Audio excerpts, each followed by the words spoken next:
right, and we're back. This is episode 168 of the Taproom Podcast, and I'm your host, Mike. Got a fun one for you this week. It was my boy, Andrew Crowe, down at Howling Rabbits in McAllen, Texas. Got to record with Andrew last year. I think it was like the end of March, early April, and it was a great time then. It was a fun time now, and it's cool just, checking back in and seeing how he's doing, and the beers were great. We had a great time, and, it's always fun when you get to reconnect like that. You don't see someone for a while, and it was like, like a day hadn't gone by. It was a really great time. So I'm looking forward to you guys listening to that. World Beer Cup was just this week, or just the other day. ISM won some medals, and, so many breweries. I can't get through all of them, but it was just congrats, man. Congrats to all the breweries, that won at World Beer Cup. And then California Brewers Cup was last night. Lucky Luke won, so shout out to Herbie, Dario at Burnin', love you, brother. Shadow Grove, Common Space, Enrique from Cerveceria del Pueblo won, Arts District, Steven over at Gladiator, Boomtown, Raul at Solorio won, Eureka, and my boy, Luis of Level Up, bro. So proud of you, man. So that was awesome. So excited to see everyone that won. Especially, Luis and Dario, my boys. So, I'm so freaking proud of you guys, man. That's awesome. Let's see, what else we got this week? Playoff hockey. It's alive and well. Things are going. The Ducks won on Friday. They won 7-4, so I think they're up 2-1 in that series. Avs are up 3-0 on the Kings. Dallas is up 2-1 on the Wild. Man, I love playoff hockey, dude. It's so freaking sweet. And it's such a great time, man. It's like, to me, it's the best playoff out there. It's like that and baseball. It's always good. But, it's a lot going on. I'm at my sister's. This is going to be a quick intro. Got to get out there, start drinking, baby. Got to have a couple brewskis. Oh, yeah. And let's see, is there anything else we got? Let's see here. Oh, yeah, there are some new t-shirts available. My brother Jake at Wild Riley Design on Instagram designed a new t-shirt for me. It's really cool, so you can check that out. The link's in the bio. The bio. It's taproompodcast.dashery.com. Man, I love the new shirt. And then there's also a California one. It was just a little design I did. Just, paying homage to California. There's also a new Find Your Beer t-shirt and also a Summer's Coming t-shirt. So there's all new stuff on there. There's also, what else we got that I wanted to mention?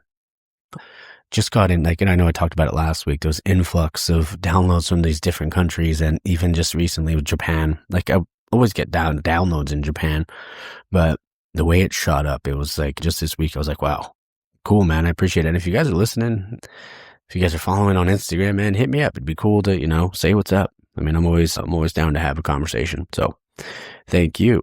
Let's see what else we got. Let's see. Oh, I'm going to be in San Antonio next week. I was trying to get a brewery to come on. Don't know if I'm going to be able to, but I am going to be recording with Spindle Tap Brewery down in Houston, because I will be in San Antonio for 2 days and then Houston for 2 days. Also working on Other Brother Beer, because in a few weeks I'm going to be in Monterey. Trying to get Alvarado too, maybe. Fingers crossed. If anybody's from Alvarado's listening, send you a DM. Also send an email. If you want to respond, that'd be sweet. Would love to have you guys on and hear your guys' story. So, yeah, I got some stuff lined up. Looking forward to it. And yeah, I think that's all I got. If you guys have ever thought about starting a podcast, I use Podbean. And Podbean, just gives you all the analytics and all the tools you need to start your own show. And if you've ever thought about it, just do it, man. You got to just try, but you got to make sure your heart's in it. I mean, you got to be able to do that. There's nothing in life, man, where you think oh man, maybe I should have just tried it. You got to do it, man. That's what Find Your Beer is all about. So if you decided to use Podbean, or if you decided to start a show in general, when you decided to use Podbean, I highly recommend it. And you can use the link, and it actually helps support the show. It's podbean.com/taproompod. That's podbean.com/taproompod, and you get your first month free. So there you go. Give it a whirlski. Another way you can support the show also is if you go ahead and you can leave a rating, whether it's on Apple or Spotify or anything, whatever you're listening on. And on Apple, you can actually leave a review. I mean, that would be sweet. That's always helpful. It gets, like I said, it gets more eyeballs on the pod and gets hopefully more people out to craft breweries. So, all right, I'm going to shut up now. I hope you guys enjoy the interview with Andrew. Thank you, brother, again, for letting me come down there and hang out with you and have some beers. All right, guys. Hope you enjoy it. Cheers. All right, guys, we're back in the tap room, and I'm your host, Mike. And I have a very special returning guest on the show today. I have Andrew Crowe of Howling Rabbits Beer Works out in McAllen. How's it going, brother? How's it going? Doing well. How are you doing? Doing good, man. Just got off the plane, came down to have some beers with you, man. There's worse places to have some beer. Oh, yeah. Cheers. Let's see. So we're starting off with the blonde. Mm-hmm. Nice, light. Oh, yeah. Drinking Kolsch. Oh, yeah. You know? That's beautiful. Mm-hmm. Nice and really, little grassy, you know? Oh, yeah. Nice. I like that. Oh, it's right up my alley, bro. So I wanted to ask you, because I know we've been messaging each other back and forth a little bit for the last couple of weeks. Or last couple of weeks. Mm-hmm. How's it been last year, man? We've been good. We've been very busy keeping up with fun new beer trends and just trying to get our footprint out a little bit bigger and just have some fun. You know, it's been good. Life's been good to us. Yeah. And when was the anniversary again? That's actually end of April. Okay. So we'll be hitting that up here pretty soon. We'll be making a big barley wine for that one. Okay. Because I remember we recorded around this to the same time last year, but it was, you said you were doing like so many, like it was called So Many Bunnies. Or like Rabbits in a Trench Coat. There you go. Yeah. Yeah. That's our IPA series. So we always have that one on tap. We are on, I just put 27 rabbits in a tank. Okay. On Thursday. So that'll be ready in a couple weeks or so. Yeah. I was trying to remember. I was like, dang it. Because I didn't want to go back to listen to the episode because I was like, I want to just remember because I always say I have a really good memory, but I remembered part of it. Yeah. Yeah. Rabbits in a Trench Coat. That's our IPA series. That's actually the next beer we'll be drinking. Oh, awesome. So. Sweet. And for the Kolsch, when did you tap this bad boy? I think we've been flying through that beer. I think that's a week-old batch, honestly. Okay. Yeah. Super fresh. Yeah. My 10-barrel batches are now, they went from lasting me about a month and a half to about 2.5, 3 weeks. So I'm just turning and burning constantly. So drain it. I'm actually going to be filling it tomorrow and Tuesday. It's a good problem to have, brother. It is. Yeah. It's a good problem. Yeah. And even over here, how's everything been going on the restaurant side? It looks like you guys are always packed when I see everything you guys post on Instagram. Yeah. Honestly, the sports and the kitchen really helps us a lot. Yeah. Obviously, having a full bar is always nice, but the kitchen brings in a lot of people. And our food's really good. Oh, yeah. You know, not to toot our own horn or anything, but like it's honestly really good. No, for sure. And we're back at DeLorean's recording. Yeah. Yeah. Love this place. We had to sit at the Mallrats table again. Mm-hmm. The Prince staring at us. You know? Oh, yeah. And then a little Breakfast Club action. Oh, yeah. It's a Molly Ringwald. Mm-hmm. Oh, man. I wanted to ask you, did you guys submit anything for GABF last year? Not GABF. This year we participated in the Texas Craft Beer Guild. Oh, nice. Festival. How was that? Up in Austin. It was pretty fun. It was really neat. That was, I think, 3-4 weeks ago. Okay. So it was really interesting seeing a lot of the very accurate statistics and graphs and stuff for the beer industry as a whole. There was one panel that was just like debunking beer myths. Okay. And I was like, okay, I need to go sit in on this one. And, one of the big myths was like that Gen Z isn't drinking. Yeah. And apparently it's because they're underage. Yeah. They're not allowed to be drinking. Oh, yeah. So it skews the graph quite a bit. Yeah. But it was really neat. It was a really informative festival. That's awesome. What'd you guys submit? We submitted our IPA, which was the largest category. Okay. But Pint House Pizza runs away with that one pretty much every year. Gotcha. They make the best IPAs I've had in Texas by far. And okay. Probably my favorite IPAs just in general. All right. Pint House. Awesome. We did that one. We submitted our coconut porter. We submitted our guava sour. And we submitted the red, the Dusseldorf-style Alt beer. Okay. And we had that one last time. I remember the Dusseldorf. Okay. Yeah. That one's one of my favorite beers. Oh, yeah. But yeah, didn't win anything this year. We got some really nice feedback and stuff like that. It's always interesting reading the judges' notes. Oh, One judge would be like, this is the best beer I've ever had in my life. And the next person's like, could use more guava. And it's like, I don't know how much more guava I can shove into this beer, man. Yeah. But, dude, and I wanted to ask you that too. Like, what's it like getting that feedback? Or like, is there feedback that maybe like you remember specifically that like, you're like, yeah, maybe I need to run with this, or like, maybe you didn't agree with? Mm-hmm. Yeah. Feedback and judges are often so subjective. In the same beer submission, I'll get one judge say like, it needs more hops. And then the next judge is like, too much hops. So it's like, what beer are y'all tasting? Because y'all drank the same beer. Yeah. So, you got to take everything with a grain of salt. Occasionally, and it's the main reason I enjoy competing in these kind of competitions is you'll get constructive feedback like, hey, look at your pitch rate for yeast and stuff like that, or like look at this, and it's like, okay, like that's actual constructive criticism and like I can actually use as opposed to like more hop. But yeah, I do enjoy those competitions, and it's also fun being around the industry and just seeing what everybody else is kind of doing and comparing notes. Like, oh, what are you guys doing? Like, oh, that's interesting. Okay, I might use some of that. Or there you go. Yeah. Where was it this year? This year it was in Austin. Okay.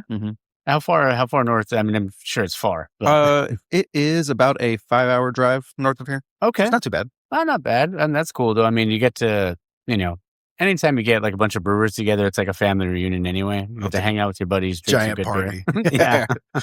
Yeah, there were hop vendors there and just all sorts of vendors and everything. It was really cool too. Getting to smell some hops that are new and experimental.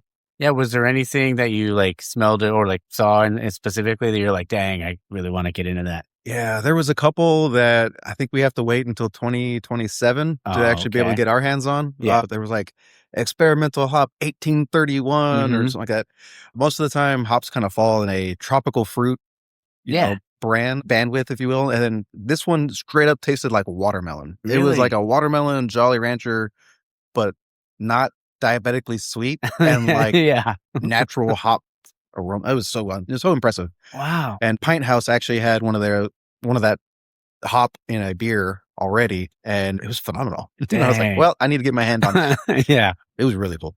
That's awesome. That's so cool. And where is Pint House? They're out of Boston. Okay. Yeah, I've been wanting to go there because I had potentially thought about moving there, but I don't know. Like it's hard to walk away from all the beer in California. There are worse places to move to in the state of Texas for beer. Yeah. But yeah, man, Pint House, it's really fun to look at their beer board, and it's like 90% IPAs. Yeah. And it's like, how can you survive like that? Yeah. And then you try every single one of them. You're like, that's a phenomenal beer. Yeah, you're like, that's how. Yeah. I mean, okay. Yeah, they make really good stuff. Yeah. Have you seen any like, I guess especially at Howling, like have you seen like the IPA like kind of the IPAs tick up like in consumption, or have you like what are you kind of seeing there? Yeah, definitely a big uptick in consumption there. When we first started, a batch of IPA was lasting me maybe a month and a half to 2 months at most. Now I'm sitting, if an IPA makes it 3 weeks, I'm a happy camper. Everything is super fresh. I think I've transferred this batch 3 weeks ago, and the next batch is pretty much ready to go, like I said, in about a week. Dang. So, yeah, it's been flying. It's been good. Burning. We even made a milkshake berry IPA, which would be this last one here. A very good IPA. I love it. That one's been moving really fast too. So it kind of makes me happy and makes me excited for this big American barley wine we're going to be putting out for anniversary. Okay. I could only imagine what the ABV is going to be on that bad boy. Aiming for 11. Okay. So all right, too crazy, not too bad. But I thought I was thinking you were going to say like 14, 15. No. Once you get to that point, it's like cognac. Yeah, it's liquor. Get a little too sweet. Yeah. No, definitely, man. But what are some other beers maybe you brewed throughout the year since the last time we spoke that you've been excited about? Let's see. We've been doing the coconut porter, man. It's honestly one of my favorite beers to make. Anytime I get to play with the flamethrower, it's just a great day at work. I know. Yeah, I remember. I was like, I remember you said you were going to try to look for a video, but you couldn't find one of you with the flamethrower. Yeah, I've got one of my coworker playing with the flyer, and it's just cool, man. It's a fun beer. The entire brew house smells like brownies and coconut, So we've been playing with that recipe a little bit, trying to make it a little less roasty and a little more coconut forward. And I think we've accomplished that in this last batch of it. So I'm pretty excited. Awesome. Doing that one. We've got a fun oatmeal stout coming out here in about a week. We're going to do a few different variants on that one. So I've got some of it sitting on some peanuts. So we'll do a peanut butter variant. We'll do a French toast variant. We'll do a Irish coffee variant. Oh, hell yeah. And we'll do what's the other one? Oh, Mexican chocolate. Oh, so cinnamon and nice, rich chocolate. Man, very excited. Dude, we might have talked about it before, but the Samuel Smith oatmeal stout was probably like easily one of my go-tos as like when I was younger. Mm-hmm. That was still good. Yeah. Still good. And it's consistent. I love that about that beer. That's when I was growing up, I didn't like coffee or anything like that, right? And drinking those big stouts and those big sweet stouts, like, oh, maybe I do like coffee. Maybe it is good. Yeah. Oh, I love it. No, but that's great, man. I'm excited to to catch up with you and be able to hear that. I mean, glad you guys seems like you guys are thriving right now. So I'm stoked. Yeah, we're doing great. Honestly, I have no complaints. Maybe I'm a little too busy, but beyond that, it's fun. My brew partner and I are brewing at least 2-3 times a week. Okay. So, we're staying real busy. I love it, man. Mm-hmm. Well, I'm going to polish this bad boy off and then we'll jump into that IPA. Oh, man. So, describe this one to me. So this is our 26 Rabbits in a Trench Coat. Mm-hmm. This one is heavy on Citra and Amarillo hops. Okay. Ooh. So it is nice and tropical forward. It still has a little bit of that West Coast crystal malt kind of sweetness bite. Okay. But it's still very light and juicy. We try not to do a lot of the bittering hops. So we like to call it a Gulf Coast IPA. Okay. But it's our own little take. It's nice, light, and juicy. I love it. While being 6.5%. There it is. Cheers. Cheers. Oh, yeah. That'll get you there. Oh, yeah. Dude, that's like velvety smooth, too, on the back end. Mm-hmm. And that's the thing. I don't want it to sit on the palate. I don't want it, don't you feel like you have to brush your teeth after it, right? Yeah. Just throwing IBUs in there just to throw IBUs in there. Make things tasty. And that was the big problem with IPAs. Like when I first started getting into craft beer, 21, IPAs back then were like, how many hops can we shove into this beer and make it just as abrasive as possible? I'm like, yeah. It was like, while that was fun, and I'm sure people learned a lot from that. Yeah. It turned people off to the style, especially down here. Down here, I told people we have an IPA and they're like, I don't like bitter. I'm like, this isn't bitter. Yes, it is. I'm like, try it. And they're like, oh, this is actually really good.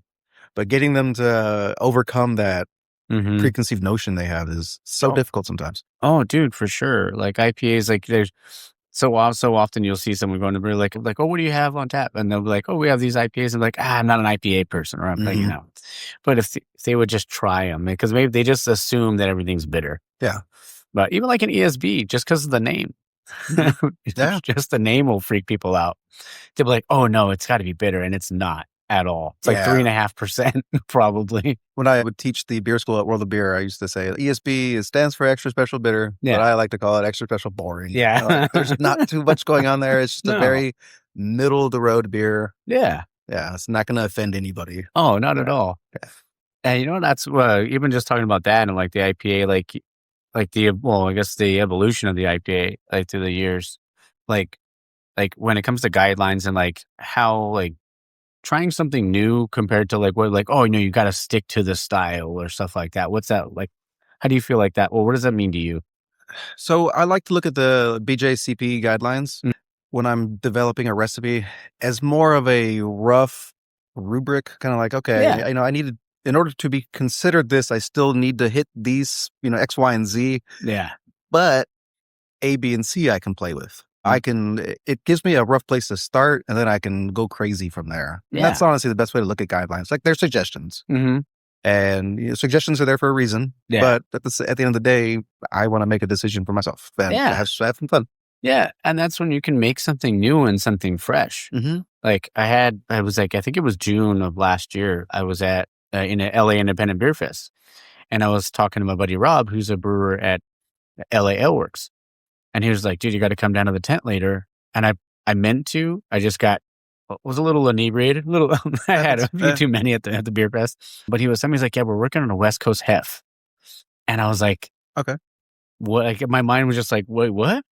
Yeah. Like, what is that? I'm trying to comprehend what that would be. Yeah, what that could be like. But man, I love it when like it's brewers like they always want to try to make something new, and because you never know what the next trend could be. Because once somebody makes it, and if it hits, somebody like the dominoes are gonna fall. Oh yeah, it's like the cold lagers or the cold IPAs. Yeah. Like that was a massive trend for a little bit. And I was like, oh, maybe we kind of pull back on this. Yeah, and it like slowly comes back, and it's fun. But yeah, trying to be on that cutting edge is where you always want to be. It's also just fun to experiment, and like push the boundaries, and you cook chicken 500 times a day. You eventually want to make a steak. Exactly. Like, it's fun that way. I don't know. I think that keeps it interesting for us as brewers. It makes it exciting to go to work, and be like, all right, let's see what I can do here. And I don't know. Next thing you know, we're going to see chocolate and IPAs or something like that, right? I know. I hope not. Yeah. but you never know. If it's done well. That's the thing. Like even just like, I know we've talked about this before, but like the gateway beer kind of thing, like sometimes people are like, yeah, I don't like IPAs, or I don't like this, or I don't like that. But then it's like, if they find the one for them, it's, there's a beer flavor for everybody. Yeah. Just like there's an ice cream flavor for everybody. You just got to find it. Yeah. So I say, find your beer. So I have a newer segment since the last time we've been on called the 4-pack. Okay. So 4 questions. What's one beer that lately that hasn't left your fridge? I was able to get my hands on a 4-pack of electric jellyfish from Pine House. Okay. And I've been kind of slow burning that one, to be honest. I do like to joke around that I don't drink at home because I only drink at work. And it's real true. I'm not much of a big drinker. Yeah. But honestly, those real big, pillowy, juicy IPAs, those big hazy IPA, I've been enjoying them. Oh yeah. Trying to stay away from like the big sweet milkshake ones. Oh yeah. Really nice, bright, tasty hot IPA. Just that's what I've been going for lately. Oh dude, yeah, you can't go wrong with that. And especially like I've been drinking more hazies lately too, but like I've been liking like the hazy pale ales instead of the hazy IPAs. But then they've been when you can find them. But I mean, when I do, like, it's usually like Green Cheek or something like that. So it's usually really good. But yeah, just trying to I found myself getting away from that a couple years ago. Now I'm like kind of creeping back in and drinking some more hazies. Yeah. I mean, that's how my beer palate goes for the most part. There's times where I'm like, I never want to taste another barrel-aged stout ever again. Yeah. And then there's sometimes like, you know what I really would love right now? A big old, was it Triple Dragon's Milk? Yeah. That was one triple stout I had recently that was actually phenomenal. Okay. Like, surprisingly. Wasn't super boozy or anything? It was, but it wasn't. Okay. If that makes sense. Like it was, I want to say 14.5%. Dang. But it went down like an 8.5%. Like it was so mocha forward. It was delicious, man. Like I finished that 12-ounce bottle and was like, dang. I wish I had another. I will have another, sir. Yeah. No, I love that, man. Next question, the 4-pack is, if you weren't in beer, what would you be doing? And it could be a professional Warhammer player. Oh man, professional Dungeons and Dragons DM. Oh, there you go. That would be that'd be a dream come true, to be honest. Yeah, that or like working at a Renaissance fair or something like that. Oh yeah, like, yeah. Okay, love that. That 100%.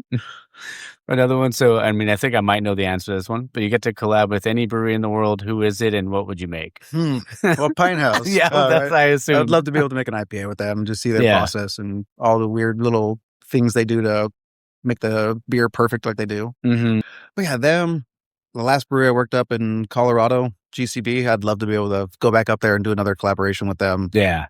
I like them a lot. Oh, yeah. And I still keep in touch with their head brewer quite a bit. And so we're always texting like, oh, look at this new product I found. Like, oh, look at this new product I found. And like, it's pretty neat. I don't know. I like that guy a lot. Let's see them. Yeah. Those would be my top 2, probably. Okay. We will be doing a collaboration with Pluton over in Brownsville here pretty soon. Okay, I'm pretty excited about that one. We did a black IPA with them last year for our anniversary. That was fun and something different. So, yeah, I think this year we might do a Scotch ale or something like that. All right. Dude, that's one style I've been trying to like. I mean, I've tried it. I've tried multiple, but that's one style I just can't get into. Too sweet for you, or?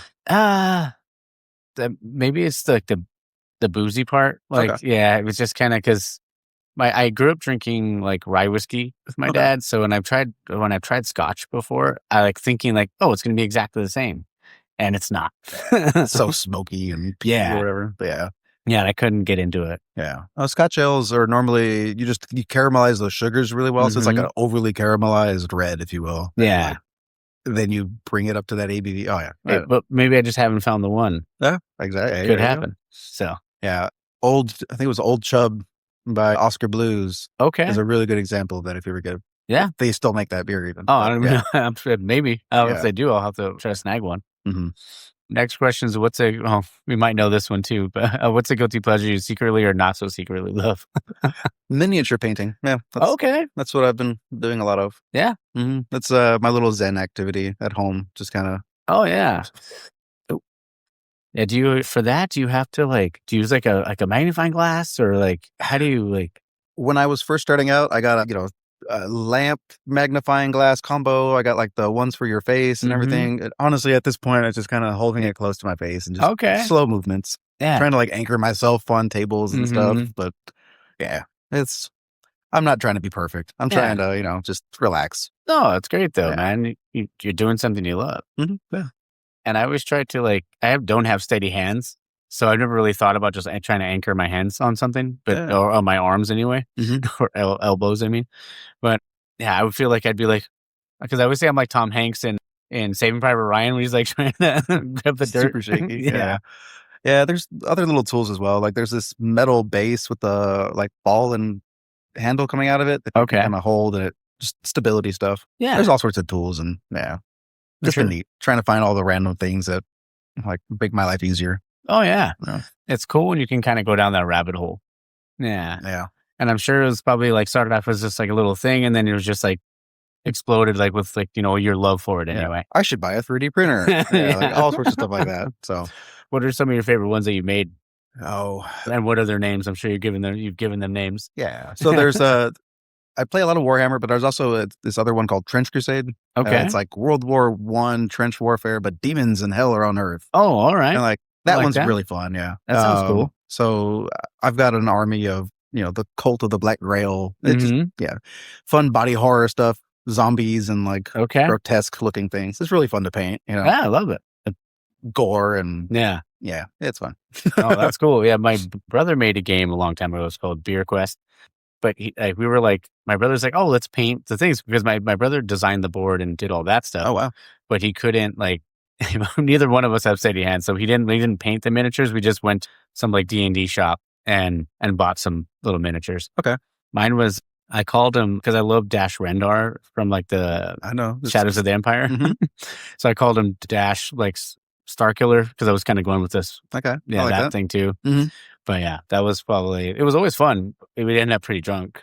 Yeah, of course. Yeah, but it's always a good time. That's awesome. I'd love to do that. I've got a D&D group going right now that I do every other week, and we kind of meet together and just have fun. Do it over the internet. Everyone's kind of all over the U.S., so it's kind of fun to get the boys together and just kind of sit down and shoot the shit for 2 hours.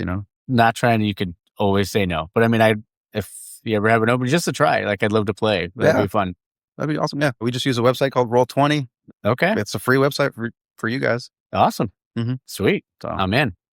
Next one I wanted to ask you about is, not really ask you, because I mean, RIP to 5x5 first. Mm-hmm. So I was really hoping I could record with them. Then I heard what was going on, and I was like, oh man. Yeah. But it's always sad to see some of your buddies, go and stuff like that. But have there been any other newer breweries opening lately? Not really in the area. Yeah.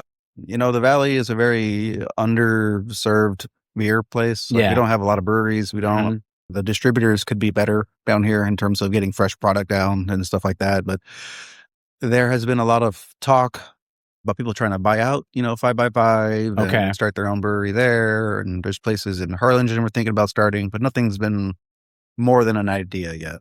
Okay. But yeah, so far it's just us, Pluton, and Brownsville, and then the South Padre Island Brewing Company there on the island. They've been there for forever. I think since the 90s. Oh, nice. But they're just a really small, only in-house little brewery. Okay. How far is Brownsville?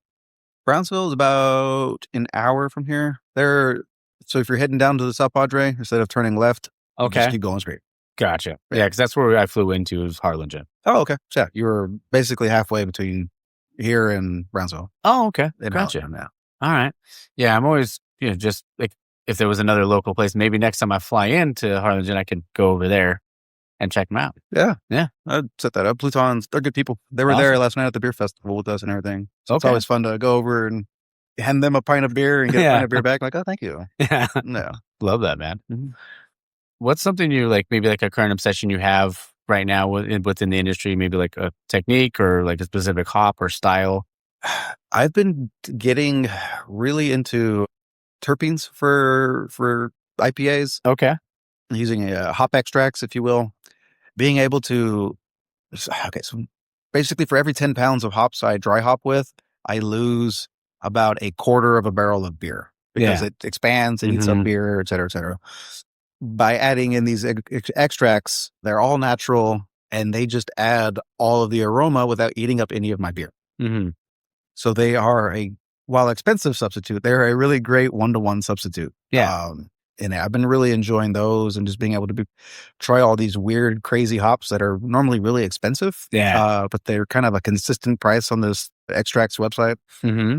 So that's been pretty fun. I've been enjoying that. I just got another like $700 worth of terpenes. So there you go. For the next few batches of beer. I'm pretty excited about that. Okay. Got some Galaxy and some Amarillo. Oh, nice. Can't go wrong with that, man. I don't think I had this on there. Oh no, I did. So we'll talk about this. If you had an unlimited budget, what would you make? Oh, man. And what hops would you use?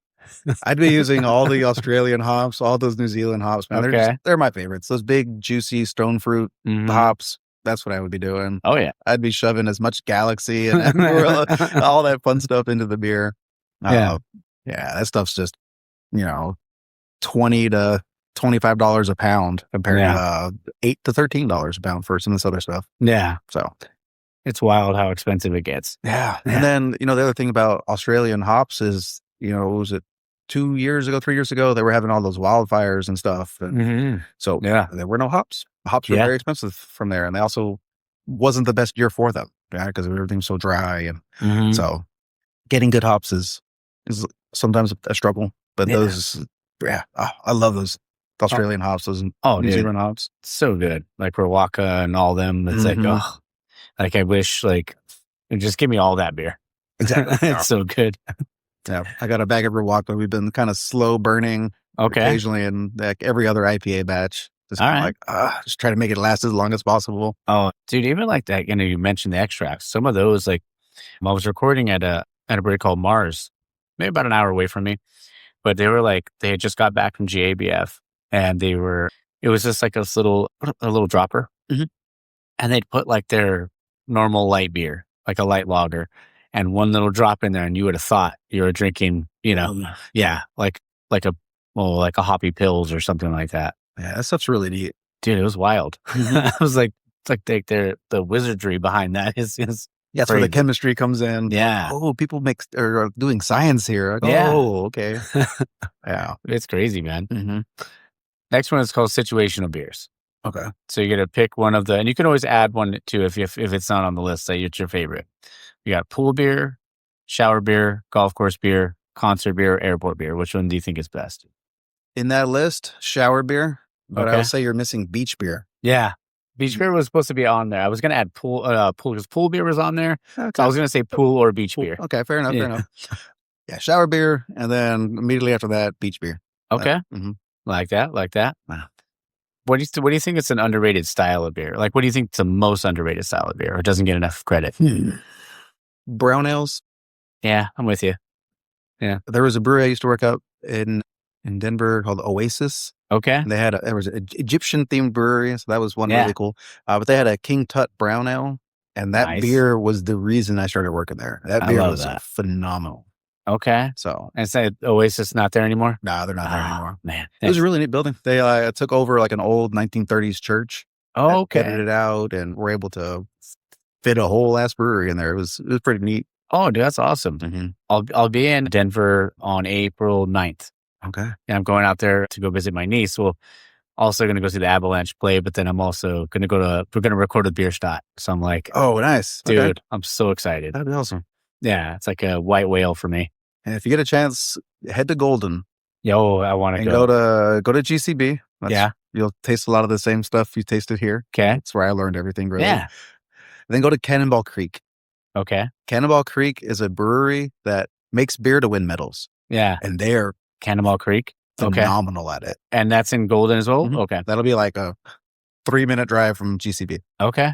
Yeah. Yeah, I want to do the Coors tour. I want to do obviously do beer shot, but I'm going to try to knock out most of the Denver stuff on Thursday because then I have to family time. Of course. Yeah. The reason you're going there, right? Yeah, I guess. I'm just kidding. But yeah, no, it'd be fun. So, okay. So I'm going to have to write it down. So GCB, Cannonball Creek. Okay. I'm already going to beer shot. And then I definitely got to go to Golden. Yeah.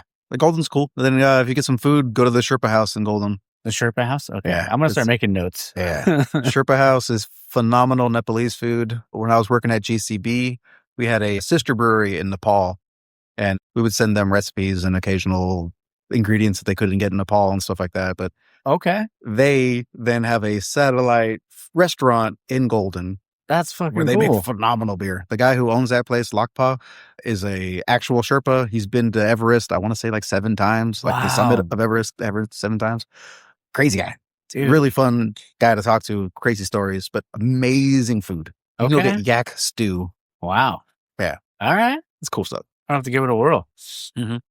All right. That's now I'm like, my mind's just like I'm thinking about that, but I wrote it all down, so we're good. Next one is the taproom tunes. What are you listening to late? Like, have you been listening to anything lately like that you've been like Honestly, been doing a lot of audiobooks lately, but still a lot of Easy Band. I really enjoy them. Yeah. I know this is going to sound horrible, but there's a channel on YouTube that's making like AI music, but it's like an actual audio engineer. Okay. Who uses AI to like do the rest of the band, but then is singing himself. Gotcha. And that stuff is phenomenal. That is like what my soul has always wanted, because it's soul funk music covers. Yeah. And they're taking things like Holy Diver and making it soul and funk. I'm like, oh, it hits in many places. That's cool. I've been jamming out to that a little too hard. Have you been playing it all or anything? Yeah, I've been able to play a little bit. We've been playing a lot in Brownsville. The singer for my band lives over there. And shout out the band again. Yeah, Landlocked Pirates. There it is. So but it's been fun. Yeah, getting to play a little bit more. We've been playing about once a month now. Okay, so it's nice. It's nice to get out and make some noise. You know. Oh yeah, dude. Yeah, that's awesome. And for the audiobooks, what have you been listening to for that? Oh, a little bit of everything there, to be honest. Been diving into the Warhammer audiobooks. Honestly, those are entertaining as all heck. Been doing some of the Aaron Mahnke books. He does like the lore podcasts and Cabinet of Curiosity. Oh, nice. Those are fun. I like stories. Yeah. So anybody that can keep me entertained with stories, when I was a bartender, I was like, you tell me fun stories, I'll keep buying you beer. Keep me entertained. This goes well. Yeah. But yeah, it's just things like that. Things that keep me occupied. Okay. I mean, if you ever get a chance to, like, no pressure if you don't want to listen to it, but there's the book that I read recently because I watched the movie on Prime, and then I was like, I want to read the book. And the book's not completely different, but there's the heart of what they were trying to say is still there, but it's called The Tender Bar. Tender Bar. Okay. Yeah. And it's like all about this kid essentially growing up in a bar and then eventually, just like going off and becoming a writer. But it's really a phenomenal story. Okay. I can get behind that. Tender Bar. Yeah. And the movie that they made was like Ben Affleck was like the bartender essentially. Oh, okay. Yeah. It's pretty good. I can get behind that. All right, I'll check that out. There it is. Next segment is called the Six Pack. So these are rapid fire questions. Oh, yeah. So lager or IPA? Lager. Okay. Hazy or West Coast? Hazy. Music or sports at a brewery? Music. Yeah. 100%. I think we know the answer to this one, but favorite brewery outside of Howling Rabbits? Pine House. There it is. Favorite drunk food? Ooh. Chicken tenders, man. I'm a sucker for chicken tenders. You can't go wrong. Yeah, nothing wrong with that. Mm-hmm. Last one is, if your personality was a beer style, what would it be? A fun oatmeal stout. Okay. Yeah. All right. Like that? Yeah. Now, we're about to have this. What beer are we having next? So this is the Very Good Milkshake IPA. Okay. So this is a IPA with 330 pounds of berries. Holy shit. Raspberries, strawberries, and blueberries. Dang. And then it has marshmallow fluff and Mexican vanilla. Okay. So it's a lot going on in the All beer. Right. Yeah, let's give it a whirl. I was pleasantly surprised. That marshmallow fluff really kind of rounds it out. Yeah. Prevents it from being too sweet. Yeah. Like it's the berry, but then it's like, you think it's going to be all berries, and then, the fluff comes in. And then that Mexican vanilla finish. Yeah. Just kind of sits on the tongue. That's super unique, dude. Thank you. Yeah. Like, I don't think I've ever had anything like that. Yeah. One of the things someone told me a long time ago at World of Beer was that a beer should have a beginning, a middle, and an end. Yeah. And I try to incorporate that philosophy into every single beer we brew. So this one's all berries, fluff, and then vanilla. There it is. Try to keep that wave going. No, it's great, man. This is, be proud of that one, because I'll be proud of all of them. But I mean, like, that was just, like I said, it was so unique. I've never tried anything like that before. Great. Yeah. What's the ABV on that bad boy? I think this one was 7.4. Okay. Could be wrong. Yeah. We made this a couple months back, but yeah. Okay. Yeah. The we wanted to get a little bit big. Anything over 7%, we have to get approved by the governments. That's right. I remember you telling me. You have So to be able to keep them right under the there you go. 6.8 to 6.9% range. There it is. And even then, for like, because I know you got. It seems like they give you so much. And I know we talked about this before, but like just the creative freedom that you have, and they let you run wild. I mean, I'm sure that's like so like easy, like easing your mind. I guess is what I'm trying to say. It's freeing to be able. That's the better word. Yeah. The only real stipulation I have with any of the beers that I make is that it has to sell. Oh, for sure. So, I can't do anything too crazy. Like I would love to make like a mojito sour or something like that, but I know only a handful of people will order that. Yeah. So wouldn't make something like that. But, if I can get it to appeal to a wide enough range of people, honestly, I have free reign to do whatever I want. Oh, that's awesome. Great. That's the fun. That's the best part. If you can have that creative freedom to be able to do that and just, let your freak flag fly. I think I'm trying to remember what movie that's from. I don't know if that's from, but I've heard it. Yeah, it's gonna bug me. It'll be all right. Wanted to ask you as well. Actually, let's. What's the most unique beer that maybe you've submitted in a competition before? Honestly, this Guava Sour. That is one thing that I feel that I've had a lot of sours. I've never had one quite like mine. That makes any sense? Yeah. Right? Would you agree? Yeah. So that's probably the most unique and out there beer that like I'm incredibly proud of. That one is, I think, juicy. Like that, it just appeals to a lot of people. A lot of people are like, sours, man. I'm like, no, try this. I'm like, oh wow, this is really good. I'm like, yeah, thank you. Yeah. So yeah, that's what I'm really proud of. I like that beer a lot. That's great, man. And as you should be. I mean, you know me. The only thing is with the guava thing. I will try it. Okay. I will try it. I just won't ever really order a pint. If I like it, then I'll order a pint. I got you. Yeah. Next one is if you could have a pint with any historical figure, celebrity, sports figure ever, alive or dead, who are you having a pint with? David Gilmour, the guitar player for Pink Floyd. Oh, okay. I was going to say, is that Happy's dad? I'm just kidding. David Gilmour, he is, in my opinion, one of the best guitar players that's ever lived. Oh, yeah. And I would love to just listen to his stories of, the Pink Floyd's heydays. And that'd be my perfect pint. Oh, that's awesome, man. And Pink Floyd's great. I would always my uncle would listen to him, or my stepdad, or they would always listen to Pink Floyd, but I never knew who the other, who the players were or anything like that. But not the players, but the musicians. Yeah. David Gilmour's he does a lot of the singing, and he also does a lot of the lead guitarist. Okay. So love that. All right. Next one could be difficult, but your Mount Rushmore of breweries, but then also Mount Rushmore of styles. Ooh. Mount Rushmore of breweries. So, let's see. Avery, I'd have to put up there. Oh, yeah. That's, I think you've probably been the first person to ever say Avery, but now that I hear that, I'm like, oh, that makes sense. It's solid. They're the ones that kind of got me into weird styles of craft beer. Yeah. I remember working at the ale house and being like, Maharaja, I'll try an Imperial IPA. Yeah. Like, oh, what's this? Or there you go. Kaiser Imperial Oktoberfest. Like that was one of my favorite beers for a really long time. Yeah. I love that. Let's see. Avery, I'd put up there. Let's see. Avery, a Pint House, I would definitely put up there. Comrade in Denver. Okay.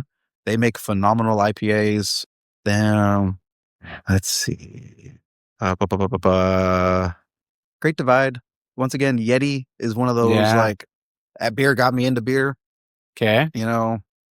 How many presidents are on Mount Rushmore? 4. 4? Okay, yeah. That was 4. There you go. And then in terms of styles, my favorite styles, hazy IPA, I would definitely put on that mountain. Okay. A good Scotch ale or a good alt beer. Oh, yeah. Kind of half two-face that one, right? I'm with it. A good Czech Pilsner. Oh, yeah. Can't go wrong with that. Oh, definitely. And then a Belgian quad. Okay. That kind of hits the big, dark, raisiny flavors that I love. Yeah. Dude, I've tried so many times with Belgians, but then there's times I'm sometimes they're really good. I really like them, and then other times it's just kind of hit or miss for me. But it's just not my go-to style. I get that. Either. The older I get, the less I enjoy very floral beers. Yeah. And, lighter Belgian beers tend to be extremely floral. So, like, can't do wit beers anymore. Can't really do a lot of like tripels. But you put a good quad in front of me. Okay. And those floral notes go from flowers and stuff to like those dark raisins. Yeah. That's when I'm a big fan of those. Doubles and quads. Okay. All about those. Yeah. How do you feel about wild ales? I can appreciate them, and I do enjoy the good ones that I do have on the occasion, but I feel Brettanomyces, that wild yeast, is just so overbearing. Oh, for sure. It's hard to have balance when you have Brett yeast in there. And it's also one of the few things in this entire world that gives me heartburn. Okay. With just Brettanomyces. Like, it is such a weird thing. But I have like a full pint of a Brett beer, and I'm like, okay, I'm starting to burp and like not feel comfortable anymore. Like, yay. Yeah, I've done some fun ones. We did a collaboration at GCB with Odyssey Brewing. Okay. And we made a wild sour IPA. Oh, all right. And like, we were able to balance that well enough that the very sharp Brett bite was kind of rounded out by the even sharper hop bite. And like, it was the weirdest thing in the world, but it was delicious. Yeah. And like, I would think to myself, like, I can chug this, would have like two pints and be like, oh, my stomach hurts now. But like, it was so good going down. When that beer kicked, it was a very sad day at the brewery. Yeah, I love a good like saison or like a wild ale, like when they're done right. They're so good. Like, there's the brewery Homage in LA, and they have an LA location and Pomona location. And it's just like they're known for their saisons. And it's like, so I will drink them like from there almost exclusively. Not to say that other breweries can't make good ones or anything like that, but I get that. Yeah, it's just not my go-to. But whatever they're doing is like do something right. Yeah. Saison is one of those styles. I feel like when it came on the scene, it was very much like the IPA. Like, how funky can we make this? Oh yeah, how horse blankety can it get? Yeah, that turned me off to a lot of like saisons and stuff. 100%. And there was times at World of Beer where I'd be teaching beer school. Yeah, and it'd be like, all right, we're gonna open the bottle of what's considered like the best saison in the world, La Fantôme, right? And like, everyone would try to be like, this isn't good. I'm like, well, that's your opinion. But yeah, it's just one of those styles that like, when it's good, it's really good. Yeah. So I get that. Oh yeah, dude. And you know what I'm always curious about too, like talking to brewers, is like, what's like your approach to feedback? Like when it comes like customer feedback. Because I know it's like, I mean, sometimes it depends on who it is, I feel like. 100%. Yeah. If it's a brewer, maybe. If it's a brewer, that opinion holds a little more weight, or, someone with a Cicerone or at least a Cicerone level of knowledge. Yeah. I'll pay attention to what they're saying a little bit more. But, sometimes there's people that being like, I don't taste diacetyl in this beer. I'm like, yeah, because that's an off product. No. Beers are supposed to have diacetyl. It's like, no, sweet child. That's not sweet summer child. No. A lot of people just don't know what they're talking. Or like they hear one buzzword somewhere and they're like, just repeat that forever. Yeah. Ad nauseum. So it just depends. If I hear something enough times, then I'm like, okay, like, the average Joe is saying this enough times, there's obviously something there, maybe. Okay. So I'll go back and try to examine what they're tasting, But yeah, for the most part, I try to avoid reading reviews. Yeah. One of my favorite ones is like, best beer I've ever had, or best stout I've ever had. I don't like stouts though. 2 stars. Yeah. And it's just like, what? Why'd you rate it? Yeah. That stuff just drives me nuts. Oh yeah. No, it irks me too. Like, anytime that, like, if you're going to review something or if you're going to go on Untapped, it's like, don't go on there and rate something that you're not even like, don't rate a style that you're not a fan of. Like, exactly. Go there and drink a style that you like. If you want to rate that one, because then at least you like what you're like, you have some semblance of like an idea of what that beer should taste like. The gold standard, right? Yeah. Like, just try to compare everything to that, right? Oh yeah. That's one thing that just drove me nuts. Reading those reviews, just being like, well, I'm just gonna not do this ever again. Yeah. So occasionally I'll find myself being like, okay, well, I need a little pat on the back, and I'll go read the reviews. Like, yeah, there it is. Yeah. Well, you made the right life choice, brother. I try. Yeah, I try for sure. Next, second to last question I got for you is, if you could bring something back from when you were a kid that's not around anymore, what would it be? Ooh, Street Sharks. Oh, that was a cool show. Oh, fuck yeah. The toys are back too. Are they really? Yeah, I've seen them at Target. They have like the little street shark toys. Oh man, you shouldn't have told me that. Yeah. Hey, is it okay if I say you can say kids coming? Yeah, they kids have coming. A reason to buy a toy. Toys. No. Here you go, buddy. Look, cool sharks. It's a brand new little street shark. Yeah. Imagine if they brought back the Attack of the Killer Tomatoes. Oh, we'd be in business. Cool, oh yeah, that'd be really cool. Yeah. I don't know. 90s toys and 90s cartoons was the best. Oh, so good. Mm-hmm. Yeah, that's like that era, like whether it was like wrestling or cartoons or like Saturday morning cartoons or after school watching Power Rangers, any of that stuff, and like everything that we talked about it before, but everything in this room. Yeah, literally everything. Yeah. And R.I.P. to Chuck Norris, because I saw that one. I thought, wow. Yeah, he's gone. Yeah, man. R.I.P. I wish, like, because I know you said this place gets popping, right? Mm-hmm. Like, if anybody listening, if you're ever in the area, like, you're going to be in McAllen, come down. You got to check out obviously go to Howling Rabbits. But when this place opens up, come over next door and get down with the 80s and 90s and 2000s. Oh, yeah. It's neat. It's definitely like stepping into a time machine when you come in here sometimes. Oh, yeah. Good music vibing. Oh, for sure. Yeah. And can't go wrong with that, man. Especially nostalgia. Nostalgia just sells. It really does. Yeah. There's a reason they're making every, sequel and remakes and all that stuff. Yep. Yeah. You know what? I've never done, I don't think I've ever done this on the show before, but I call this, I was brainstorming new segments and I was going to be like, one's got to go. And it's hazy IPA, although your choices are hazy IPA, West Coast IPA, lager, or stout. As much as I'm going to hate saying the West Coast IPAs. Okay. I think they kind of ruined IPAs for so many people that if they went away, I wouldn't be offended. Okay. There's worse things in life.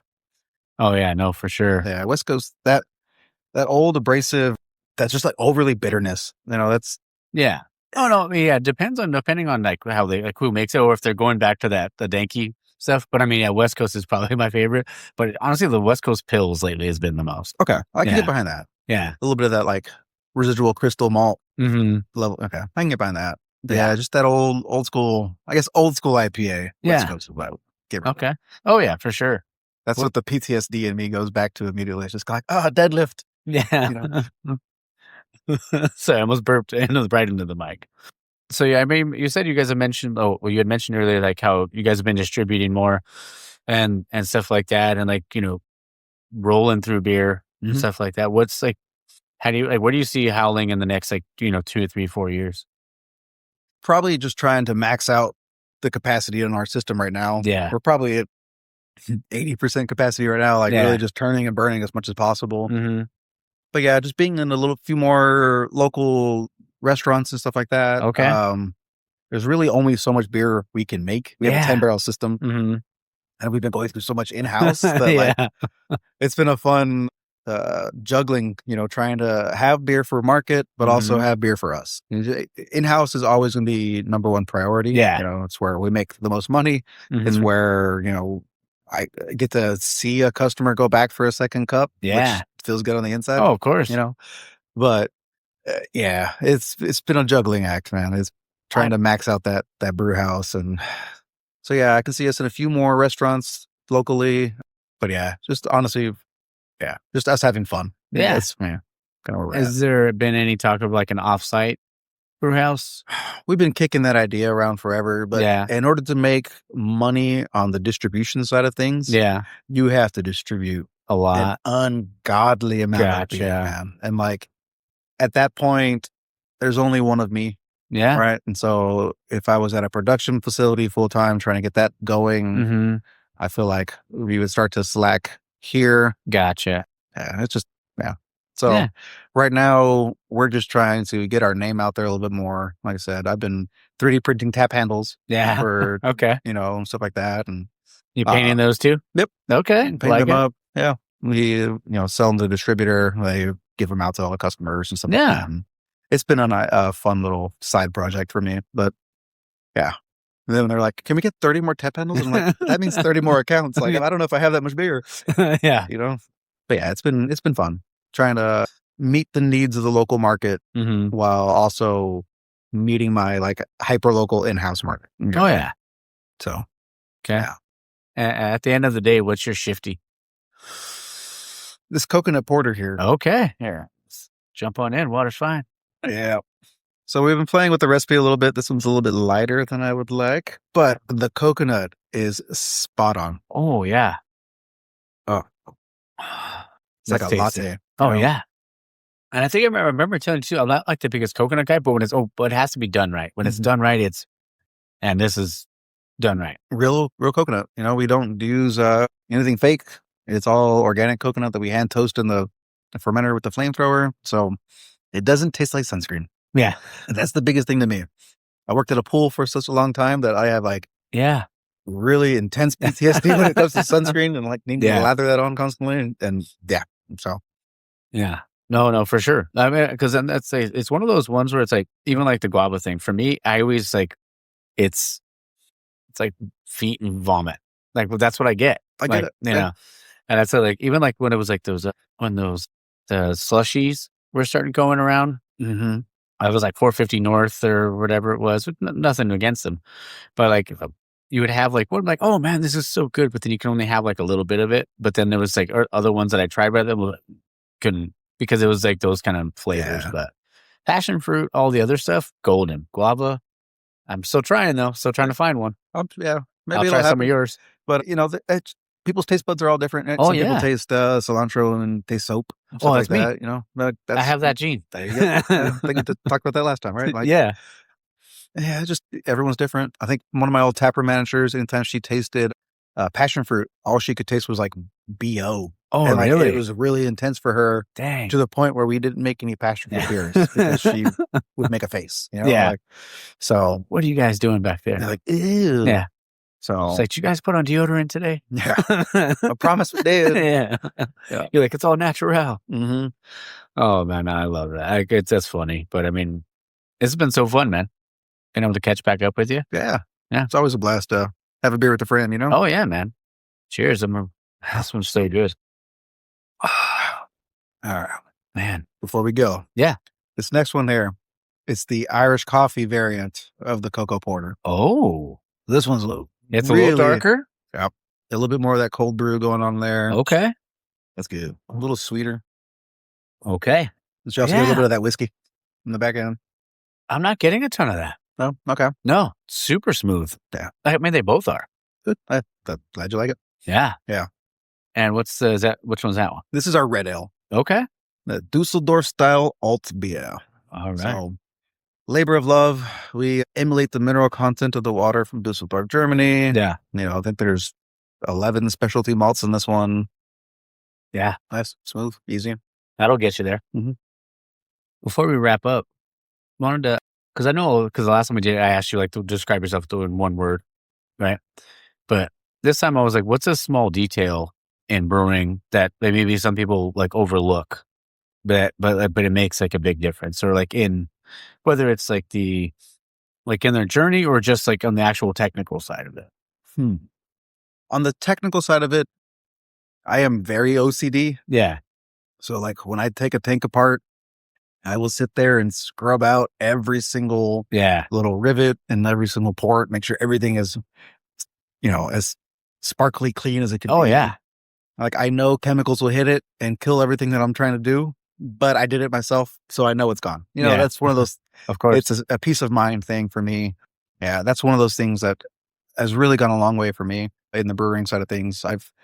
In my entire brewing career, I've only ever had to dump one batch of beer for getting an infection. Yeah, and honestly, the infection was from having a really underpitched yeast. Oh. So like it wasn't even.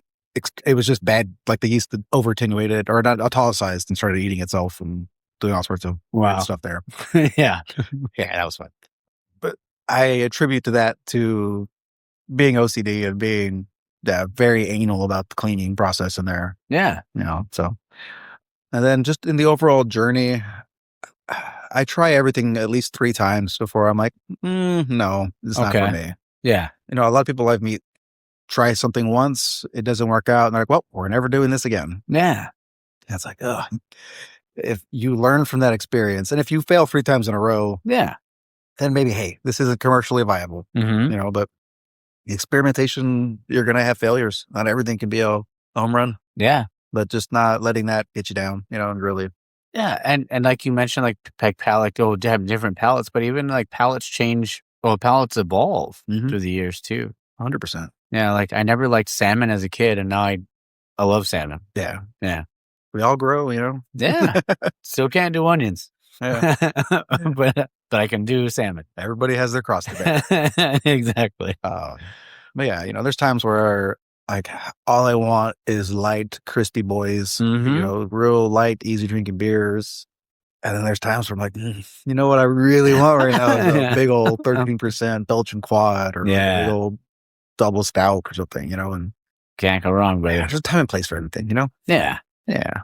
Oh, but man, this has been an absolute blast. I'm glad we got to hang out and have some beers, and we'll have a couple more after. Oh yeah. But congratulations on having your first kid. Thank you. That was very excited.